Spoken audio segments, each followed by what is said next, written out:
Good morning, YouTube. JMC3 here with another knife review. And I'm going to call this one a long-awaited, at least a long-awaited one for me. Earlier in the year, or I want to say early last year, late last year, I'm rummaging through the catalogs and I came across a blade that just jumped out and stabbed me in the forehead. It was a collabo between Liong Mah and CRKT, Columbia River Knife and Tool. And it was this blade right before you. The Liong Mah CRKT ERASER. Now, this is a visually beautiful blade. Satin finish, reverse Tanto blade. And it's what they call a high hollow grind.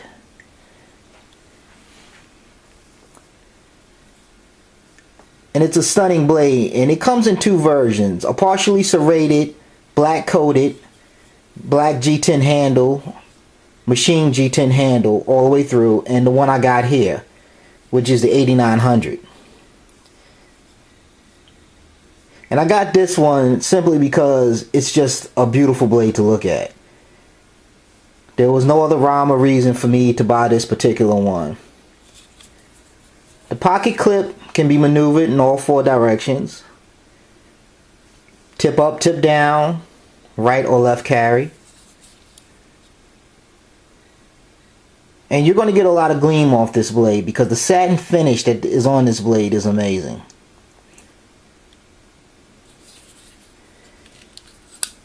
It has a flipper design opener, and it sticks out there quite a bit. No other option to open.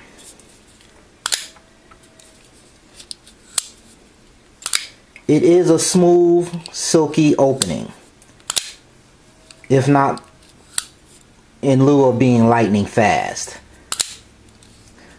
But that can be taken care of with a little wrist action. Comes with some aggressive jimping or grinds on the back for a reverse grip.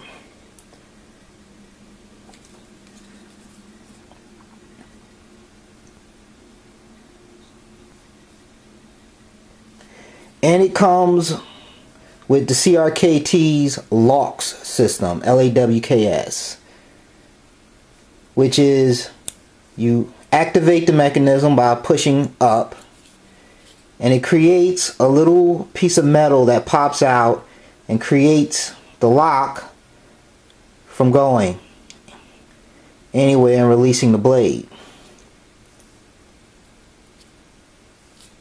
Now,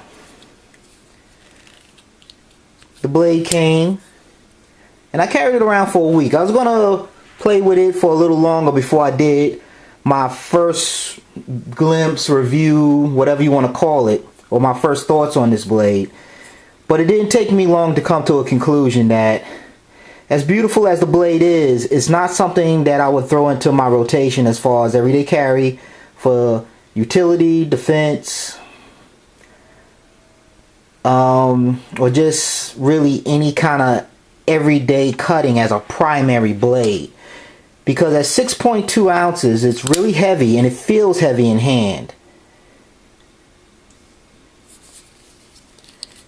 And because of the weight in combination with the machined G10, which is not really slick, but when you got a blade that is not big, which means it's not big enough for you to manipulate well in your hand, and maybe it's just my hand size that does this. When I open it, I need more real estate in order to do maneuvers with it. And when you open it, you're not guaranteed that your hand's always going to be dry, or that, it's going to always be dry outside when you need to use your blade. So it helps to have some kind of security within your own mind that the blade is not going to slip out. And I don't have that with this particular blade. We don't live in a perfect world with perfect conditions every time, so that does come into play when I'm picking a knife for wear. Now, You have let's see, what else can we talk about with this particular blade? When I first got it, steel liners.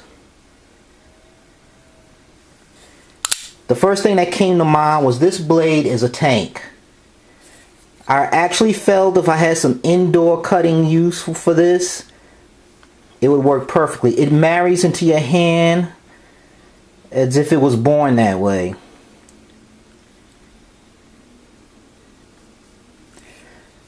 The lock system, I would have slight hesitation with the design as far as any thrusting motions, because your finger gets locked, can easily get locked in there.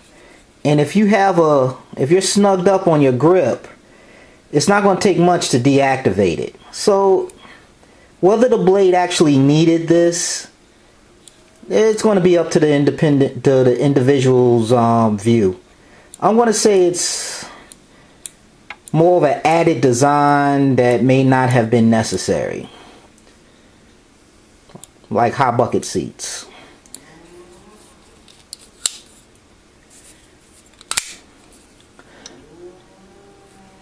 The material used on this is, like I said, a machine G10 mixed with a metallic bolster, and we have Aus H steel with a beautiful satin finish.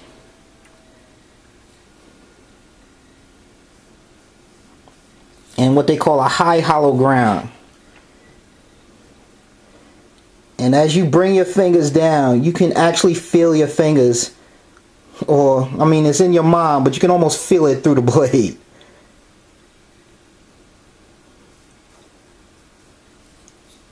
When I first got it, it was a little stiff, but you put a T7 to that and it becomes a very smooth opening, very addictive blade. So this is just my first look, or my first introduction to this blade. I want to give it a second, couple of third chances. The blade length is 3.875 inches, just under 4. Made in Taiwan. Now, right off the bat, mine didn't come seamless.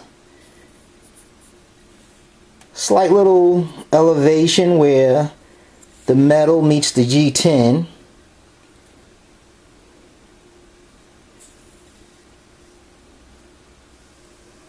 So it wasn't seamless, and at the price point of over $80, maybe a little bit more attention to detail could have been played with that. But other than that, I'm happy with my purchase. I will do an update on this within 2 months, I guarantee you. Because you never know, my heart might open up. And at 6.2 ounces, I'll give it another shot. So this is JMC3, wishing you all a great day. Out.